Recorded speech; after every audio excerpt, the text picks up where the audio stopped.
ಮಕ್ಕಳೇ, ಒಂದು ಊರಿನಲ್ಲಿ ಒಬ್ಬ ಮುದುಕ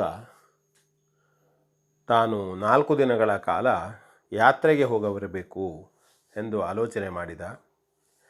ಮತ್ತು ತನ್ನಲ್ಲಿದ್ದಂತಹ 1000 ಬಂಗಾರದ ಮುತ್ತುಗಳನ್ನು ಯಾರಲ್ಲಿಡಬೇಕು ಎಂದು ಆಲೋಚನೆ ಮಾಡುತ್ತಾ ಒಬ್ಬ ವ್ಯಾಪಾರಿಯ ಬಳಿಗೆ ಹೋಗಿ ತಾನು ಈ ಮುತ್ತುಗಳನ್ನು ನಿಮಗೆ ಕೊಡಬೇಕೆಂದು ಮಾಡಿದ್ದೇನೆ ಅಂತ ಹೇಳ್ತಾನೆ. ಆ ವ್ಯಾಪಾರಿ ಒಪ್ಪುತ್ತಾನೆ. ಮಾರನೇ ದಿನ ಬೆಳಗಾಗಿ ಅವರು ಗೌಪ್ಯವಾಗಿ ಅಲ್ಲಿ ಸಮೀಪದ ಒಂದು ಮಾವಿನ ಮರದ ಕೆಳಗೆ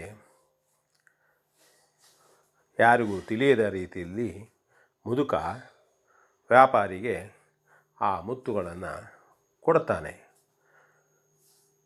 ಮುದುಕನಿಗೆ 4 ದಿನ ಯಾತ್ರೆ ಚೆನ್ನಾಗಿ ಆಯಿತು. ಮುಗಿಸಿ ಬಂದು ನೇರವಾಗಿ ವ್ಯಾಪಾರಿಯ ಮನೆಗೆ ಹೋದ.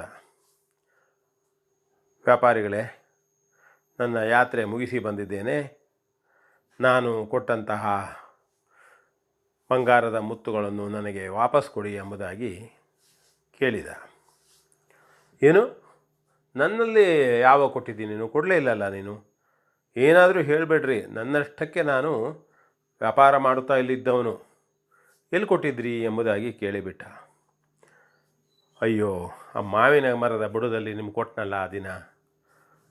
ಏನು? ಯಾವ ಮಾವಿನ ಮರ? ಎಲ್ಲಿ? ಏನೂ ಗೊತ್ತಿಲ್ಲ ನನಗೆ. ಮುದುಕನಿಗೆ ಭಾಳ ದುಃಖ ಆಯಿತು. ನೇರವಾಗಿ ಅವನು ಅಕ್ಬರನ ಆಸ್ಥಾನಕ್ಕೆ ಹೋಗಿ ಬೀರ್ಬಲನಲ್ಲಿ ಹೋದ. ಬೀರ್ಬಲ ಹೇಳಿದ, ಎಲ್ಲೂ ಕೊಟ್ಟಿದ್ರಿ ಮುದುಕರೇ ನೀವು ಹಣವನ್ನು? ಇಲ್ಲಿ ಸಮೀಪದಲ್ಲಿ ಒಂದು ಮಾವಿನ ಮರದ ಬುಡದಲ್ಲಿ ಕೊಟ್ಟಿದ್ದೆ ಎಂಬುದಾಗಿ ಹೇಳಿದ. ಹಾಗಿದ್ದರೆ ಸಾಕ್ಷಿಯಾಗಿ ಆ ಮಾವಿನ ಮರವನ್ನು ಕರೆದುಕೊಂಡು ಬನ್ನಿ ಅಂತ ಹೇಳಿದ. ಅಯ್ಯೋ, ಮಾವಿನ ಮರ ಬರಲಿಕ್ಕಾಗ್ತದೆಯೇ ಎಂಬುದಾಗಿ ಮುದುಕ ಕೇಳಿದ. ನಂತರ ವ್ಯಾಪಾರಿಯನ್ನು ಕರೆಸಿದ. ಏನೋ, ಇವರ ಮುತ್ತುಗಳನ್ನು ತೆಗೆದುಕೊಂಡವನು ಹಿಂದಿರುಗಿಸಲಿಲ್ವಾ? ಇಲ್ಲ ಸ್ವಾಮಿ, ನನ್ನೆಲ್ಲ ಕೊಡಲೇ ಇಲ್ಲ. ಈ ಮುದುಕರು ಸುಳ್ಳು ಹೇಳ್ತಾ ಇದ್ದಾರೆ. ನಾ ಹಾಗೆಲ್ಲ ಸುಳ್ಳು ಹೇಳೋನಲ್ಲ. ಎಷ್ಟು ಚೆನ್ನಾಗಿ ವ್ಯಾಪಾರ ಮಾಡ್ಕೊಂಡಿದ್ದೇನೆ ನಾನು. ಇಂಥ ಸುಳ್ಳುಗಳು ಹೇಳ್ತಾನೆ. ಏನಾಗಿದೆ ಆ ಮುದುಕರಿಗೆ? ಅರಳು ಮರಳು ಆಗಿರಬೇಕು. ನಾನು ಅವರಿಂದ ಮುತ್ತುಗಳನ್ನು ತೆಗೆದುಕೊಂಡಲೇ ಇಲ್ಲ, ಕೊಡಲೇ ಇಲ್ಲ ಅಂದ್ಬಿಟ್ಟ. ಬೀರ್ಬಲನಿಗೆ ನೋಡೋಣ ಅನ್ನಿಸ್ತು. ಆಗ ಮುದುಕನಿಗೆ ಹೇಳಿದ, ನೋಡುವ ಮುದುಕ, ನಾನು ಹೇಳಿದ್ದೇನೆ ಎಂಬುದಾಗಿ ಹೇಳು. ಆ ಮಾವಿನ ಮರಕ್ಕೆ ಇಲ್ಲಿ ಬರುವುದಕ್ಕೆ ಹೇಳು. ಮುದುಕನಿಗೆ ಅರ್ಥ ಆಯಿತು. ಮುದುಕ ಆಯಿತು ಅಂಥೇಳಿ ಮಾವಿನ ಮರವನ್ನು ಕರೆಯುವುದಕ್ಕಾಗಿ ಹೊರಟ. ಇತ್ತ ಕಡೆ ಅವನು ಬರುವುದನ್ನೇ ಕಾಯುತ್ತಾ ವಿಳಂಬ ಆಯಿತು. ಇನ್ನೂ ಬರಲಿಲ್ಲ. ಆಗ ಬೀರ್ಬಲ್ ಹೇಳಿದ, ಏನು ನೋಡ್ರಿ, ಇನ್ನೂ ಬರಲಿಲ್ಲ ಈ ಮುದುಕ. ನನಗೆ ಒಂದು ನಿರ್ಣಯವನ್ನು ಹೇಳಿ ಹೋಗಬೇಕು ಅಂತಂದರೆ ಇಷ್ಟು ವಿಳಂಬ ಮಾಡಿಬಿಟ್ಟ ಎಂಬುದಾಗಿ ಹೇಳಿದ. ಆಗ ಆ ವ್ಯಾಪಾರಿ ಅಲ್ಲಿಯೇ ಕುಳಿತವನು ಹೇಳಿದ, ಏನು ಸರ್, ಇಷ್ಟು ಲಘುನೇ ನೀವು ಹೇಳಿಬಿಟ್ರೆ ಹೇಗೆ? ಇಷ್ಟು ಕಡಿಮೆ ಅವಧಿ ಸಾಕಾಗ್ತದೆ. ಆ ಮಾವಿನ ಮರ ಇಲ್ಲಿಂದ 1 ಮೈಲಿ ದೂರ ಆಗ್ತದೆ. ಆ ಶಾಲೆಯ ಕೆಳಗುಂಟೋದು ಆ ಮಾವಿನ ಮರ ಅಂದ.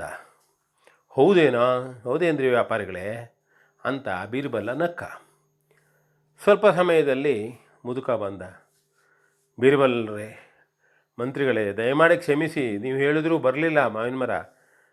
ನಾನು ಹೇಗೆ ಎಲ್ಲ ರೀತಿಯಿಂದ ಹೇಳಿ ನೋಡಿದೆ. ಆಗ ಬೀರ್ಬಲ್ ಹೇಳಿದ, ಏನೋ ನೀನು ಆ ಕಡೆ ಹೇಳಲಿಕ್ಕೆ ಹೋದಾಗ ಈ ಕಡೆಯಲ್ಲಿ ಮಾವಿನ ಮರ ಬಂದು ಸಾಕ್ಷಿ ನುಡಿದು ಹೋಯಿತು ಅಂತ ಬೀರ್ಬಲ ಹೇಳಿದ. ಏನು? ಮುದುಕನಿಗೂ ಆಶ್ಚರ್ಯ. ವ್ಯಾಪಾರಿ ಹೇಳಿದ, ಸುಳ್ಳು ಹೇಳಬೇಡ್ರಿ ಬೀರ್ಬಲ್ ಸಾಹೇಬ್ರೆ, ನಾನು ಇಲ್ಲೇ ಇದ್ದೇನೆ. ಮಾವಿನ ಮರ ಬರಲೇ ಇಲ್ಲ ಇಲ್ಲಿ. ಮಾವಿನ ಮರ ಹೇಗೆ ಸಾಕ್ಷಿ ನುಡಿತದೆ? ಆಗ ಬೀರ್ಬಲ್ಲ ಹೇಳಿದರು, ವ್ಯಾಪಾರಿಗಳೇ, ಸುಳ್ಳನ್ನು ಯಾಕೆ ಹೇಳ್ತಾ ಇದ್ರಿ? ಈಗ ಹಣವನ್ನು ಮುತ್ತುಗಳನ್ನು ನೀವು ತೆಗೆದುಕೊಂಡಿಲ್ಲ ಅಂತ ಆದರೆ ಇದೇ ಮಾವಿನ ಮರ ಎಂಬುದಾಗಿ ಹೇಗೆ ಗುರುತಿಸಿದ್ರಿ? ಅಲ್ಲಿಯ 1 ಮೈಲಿ ದೂರದಲ್ಲಿ ಇಂಥ ಮರ ಎಂಬುದಾಗಿ ಹೇಳಿದಿರಲ್ಲ ನೀವು.